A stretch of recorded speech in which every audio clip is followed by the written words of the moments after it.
Alright, so Raw fucking sucked tonight.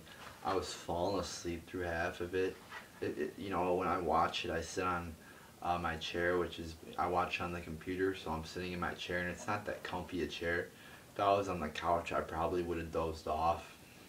But since I was on the chair that's right by the computer, it's much harder to fall asleep on that chair. But I was so fucking tired. I was like trying to close my eyes and just really fall asleep, during some of these matches, because I was done with them. I didn't want to see them.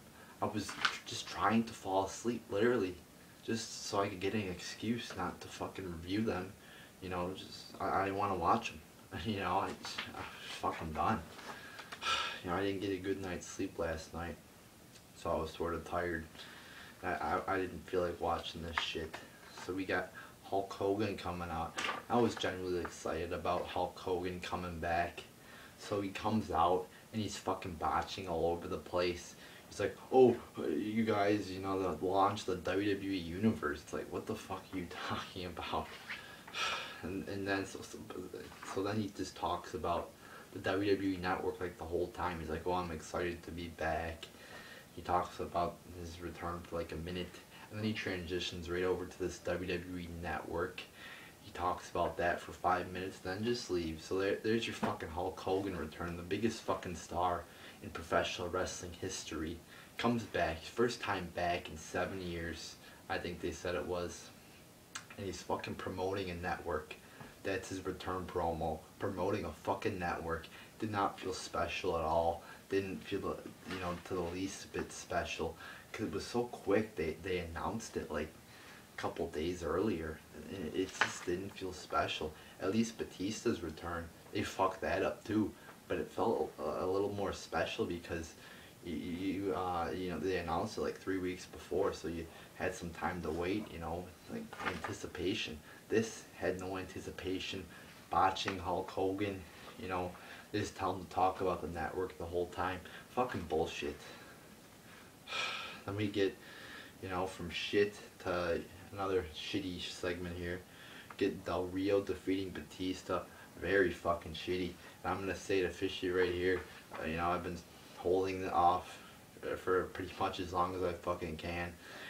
Sort of denying the fact that Batista sucks. But no, I really wanna, gain a legitimate opinion, watch a couple of his matches before I say he sucks.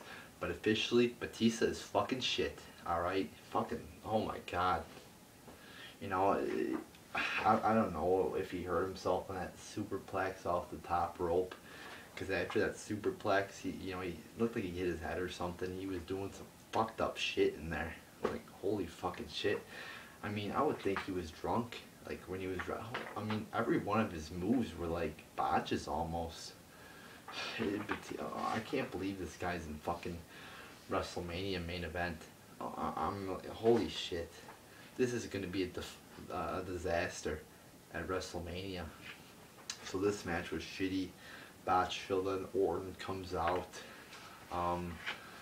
Fucking distracts Batista. And then Del Rio wins on a roll-up. I believe it was a roll-up. It's like we've seen that finish a million times before. Nothing great there. Match fucking sucked though.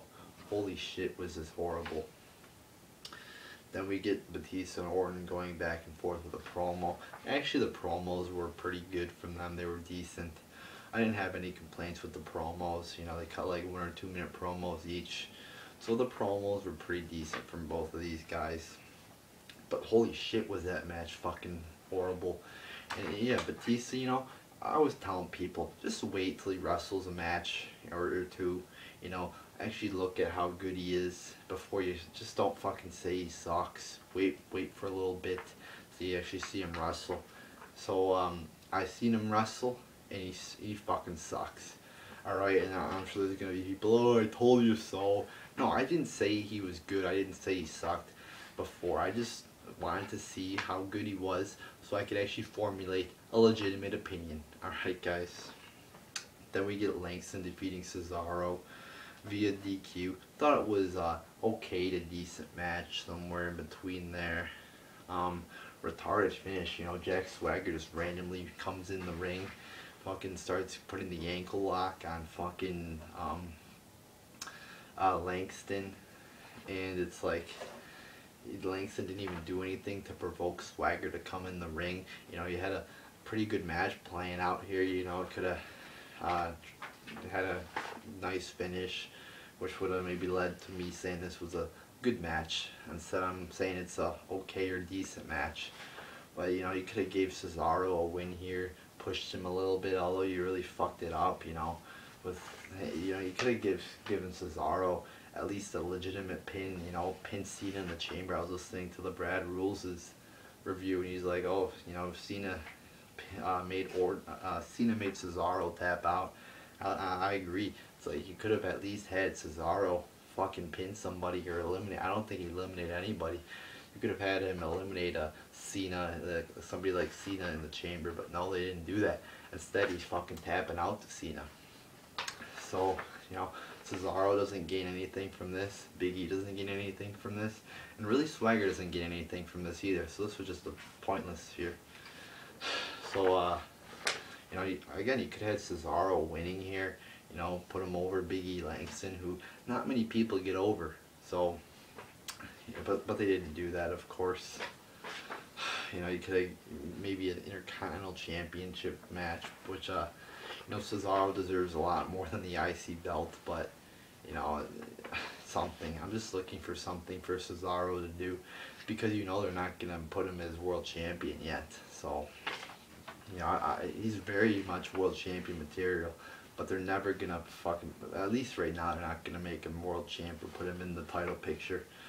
So at least put him in a mid-card, you know, title, IC belt, US title, tag team title, you know, feud or whatever. So that was alright, decent, whatever. Cena comes out, you know, talks about Hogan. He brings up the Green Bay. He's like, oh, I'm in Green Bay. You know, talks about Hogan, you know, gets a normal cheap pop from the crowd. Promotes the WWE network. That he says people have to go through him to get on top. Why him? You know, why can't they go through somebody else? It's like, why can't they go through another top guy to get on top? It's like, really, you gotta beat Cena to be #1 or whatever, you know. I thought Orton was the face of the company, by the way. You know, they've been touting Orton as the face of the company, so it's like you get Cena coming out here claiming, you know, oh, you got to go through me. I thought Orton was the face, you know, but whatever. Just pretty arrogant of him to come out and, you know, claim, oh, you got to get through me to be #1. It's like, shut up. Then the Wyatts come out. Bray Wyatt cuts a good promo, as he usually does. Then they attack Cena, and it looks like he's legitimately hurt. This could be good. You know, Cena and Wyatt at Mania. Bray Wyatt probably going to get buried by Cena. So, I don't know. We'll wait to see the extent of the injury. I never root for somebody to get injured. But the way Mania is looking, you know, you could have had something better than Bray Wyatt fucking losing to Cena. But, you know, it wasn't a good beatdown either with the Cena getting injured and whatever. You know, they just didn't even give him the finisher, the normal Sister Abigail finisher. Then we get, but yeah, if, you know, this is legit, we'll just have to wait and see. It looks pretty bad. He was only, you know, standing on one leg. Something, a knee problem or something. So, we'll wait and see. Sheamus defeats Christian. Very boring match here. This is one of the matches I was starting to fall asleep during.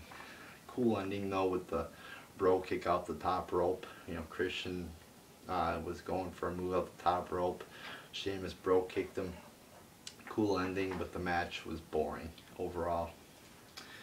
Then we get a backstage segment with Triple H and Stephanie, and this, you know, they're being interviewed by, I think it was Renee Young, about the network. Then Bryan comes up to Triple H, challenges him to a match at Mania. Then Triple H is like, oh, Bryan, I'm too good for you to face you at Mania. It's like, how fucking retarded. You know, Triple H, oh, I'm too good for you, Bryan, you know, fucking bullshit. It's like, Triple H, holy fucking shit, you know. He just screams the word, you know, he's a fucking egomaniac.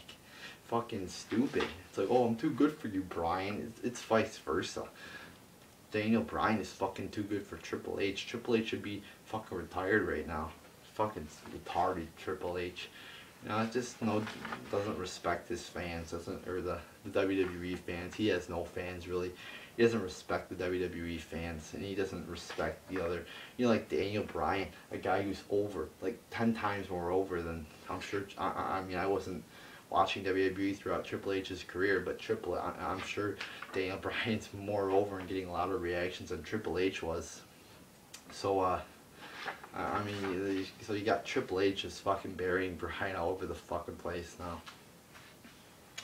Then we get backstage with the Shield and Wyatts. Ambrose leaves, they tease more dissension. I'm tired of it. Just break him up already. I've been saying this for a couple weeks now. I'm done with the dissension bullshit. Break him up already. They've been teasing this dissension for way too fucking long. But where was Ambrose last night? They still didn't answer that. He ran off somewhere. You know, he was brawling with Bray, and then he didn't show up for like 10 minutes. It's like they never answered that. So they set up Reigns versus Bray Wyatt for later. Bryan defeats Kane in their next match.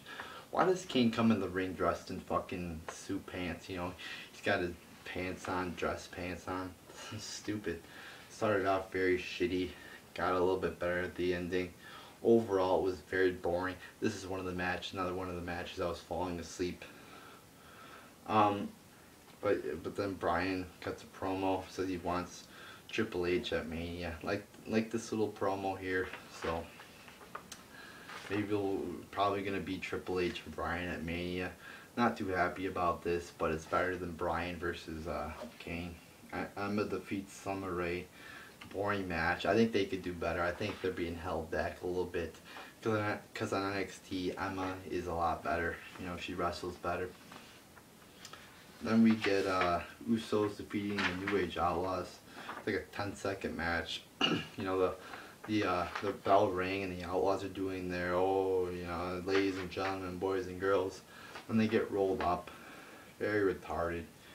You know, the Usos even botched on the suicide dive. It's like 2 moves in the match and they botch. So that was very retarded there. Bray Wyatt defeats Reigns via disqualification. A little bit of a botch on that drop kick by Roman Reigns. I understand it's a hard move, so I'll sort of give him a pass on that. You know, with the if you botch on a move that's sort of hard to do, like, I'll give you a pass on that. So, you know, it's alright, you know. He didn't, it wasn't like a very horrible botch or anything, so I'll give him a little bit of a pass on that. Pretty boring match here though. A few good collisions, I guess. You know, that's what Jerry Lawler was calling them. So ends in the Shield and Wyatt's brawling, and the Shield win the brawl and the Wyatts retreat, I guess, if you want to call it that. So this was pretty boring. Then we get Lesnar coming out with Heyman. Heyman cuts a good promo, like he, you know, usually does. Always seems to cut a good promo. Then Taker comes out. You know, Lesnar and Heyman are about to leave. They complain. They say they didn't get what they want from the corporation, which was a title shot at Mania. So then, you know, the corporation offered them, you know, a chance for Lesnar to pick his own opponent, or I think it was, you know, an open challenge or some shit like that. So then they're about to leave after they reject the corporation's offer. Then Undertaker comes out predictably. Then Lesnar gets chokeslammed through the table. So a cool table moment there. It was pretty, you know, cool table moment to see Lesnar put to the table by Undertaker. So, and also Heyman had some nice facial expressions there. He has the best fucking facial expressions in the company, along there with Ambrose. Jeez, my throat's getting dry here. But yeah, that was a cool last segment. Got a good promo from Heyman. Undertaker returns. A little bit, you know, it's predictable, but still cool. Then he gets chokeslammed. You know, the chokeslam through the table was also a cool moment. So overall, the show sucked though. You know, a couple cool spots, especially that last segment was pretty good. You know, not spots, but segments, and no really good matches on the show. No good matches really. They all fucking were, you know, decent. I think I said one was decent. or average, or they were either decent, average, or fucking sucked. So this show fucking sucked. There you go, people.